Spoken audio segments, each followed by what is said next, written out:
Hello, I'm Sabrina Stowe, Fire and Life Safety Educator for the Winston-Salem Fire Department. And I'm Rodney Cooper, Assistant Fire Marshal for the Winston-Salem Fire Department. Last week, we took you to one of our fire stations and gave you some tips on cooking and kitchen safety. This week, we're continuing our theme on home safety as we talk about safely using fire extinguishers. Of course, preventing a cooking fire is always the best option. So we encourage you to always practice safety first. Stay in the kitchen while cooking food on the stovetop and keep combustible items at least 1 foot away from the stove. But in the event of a small fire, would you know what to do? Do you have a fire extinguisher? Do you know how to use it? Let's go back to Station 8, where Rodney will demonstrate how to properly use and store a home fire extinguisher.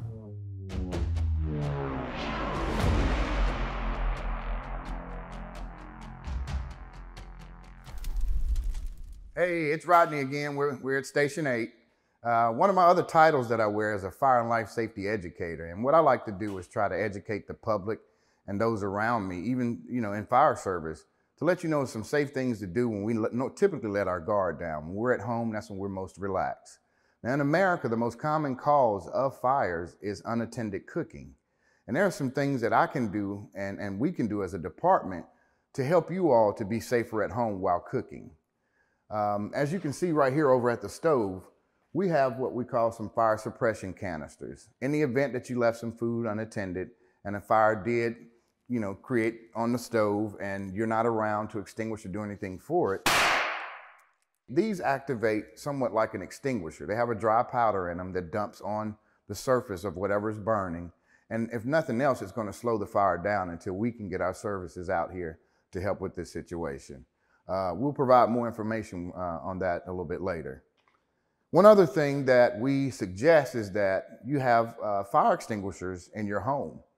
Most people that place fire extinguishers in their homes, they place them in the kitchen. However, they place them in areas that are somewhat dangerous, I'll say. You want to place the extinguishers in cabinets or in areas that are away from where you could typically have a hazard or an accident. Currently, we see that this fire extinguisher is close to where we could possibly have an accident at the stove area. My suggestion is to put it somewhere away from the danger area or possible danger area, and you'll be able to use it safely. I suggest putting it, as far away from the stove as possible. And with using extinguishers, and we can provide more information in classes on the usage of an extinguisher, but it's 4 letters that you should remember. PASS. P stands for pulling the pin. A stands for aiming the hose. S stands for squeezing the handles to extinguish the agent. And the final S is for a sweeping motion from side to side at the base of the fire. So what we want to do, we pull the pin, we aim the hose, we squeeze the handle, and we sweep towards the base of the fire with the hose. So there you have it, a brief demonstration of using a home fire extinguisher. Always remember the acronym PASS.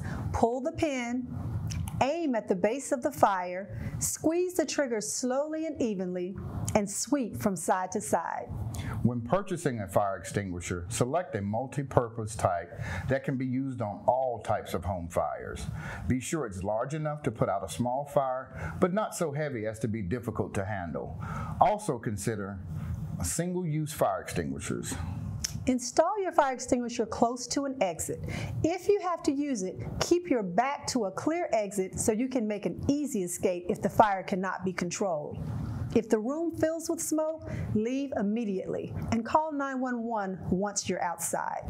And join us next week as we return to Fire Station 6 for a virtual tour of the fire station. Be sure to include the kids and get an inside peek at one of our more traditional fire stations. It will be fun for the whole family. See you next week.